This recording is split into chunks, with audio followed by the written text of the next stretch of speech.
On the edge of a quiet American town called Black Hollow stood an old house that everyone feared.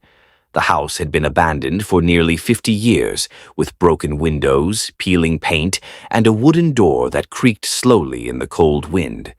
Locals always warned people to stay away from the Hollow House after sunset.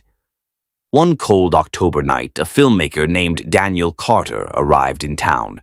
Daniel was famous online for exploring haunted places and abandoned buildings, and he believed ghosts were nothing more than stories people told themselves. While sitting inside a small roadside diner, he heard about the abandoned house in the forest. The waitress looked worried when Daniel said he wanted to visit it, and she quietly warned him that people who entered that house never came back the same.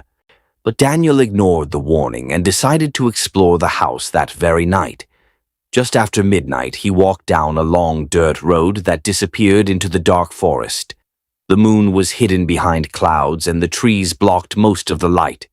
Through the fog, he finally saw the abandoned Hollow House, standing silently in the woods. The building looked old and lifeless, as if time itself had forgotten it. Daniel turned on his camera and slowly pushed the door open. Dust filled the air as he stepped into the dark hallway, and the wooden floor creaked under his boots. Suddenly, he heard something upstairs. It sounded like slow footsteps moving in the darkness. Daniel nervously climbed the staircase toward the second floor while holding his camera. His flashlight flickered as he reached the long, narrow hallway above.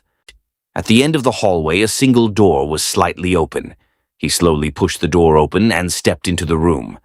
Inside the room stood an old, cracked mirror hanging on the wall. At first, the room looked completely empty. But when Daniel looked into the mirror, he noticed something behind him. A tall shadow figure was standing silently in the reflection. Daniel quickly turned around, but the room behind him was empty. When he looked back at the mirror, the shadow was still there. Then something terrifying happened. The reflection of Daniel slowly began to smile, but Daniel himself was not smiling. Suddenly, the mirror cracked loudly and a dark hand reached out from the broken glass. Daniel screamed and the camera fell to the floor. The recording ended in darkness. 3 days later, police found Daniel's camera inside the abandoned house. But Daniel Carter himself was never found. When detectives watched the footage, they noticed something chilling. The shadow figure had been standing behind Daniel from the moment he first entered the house.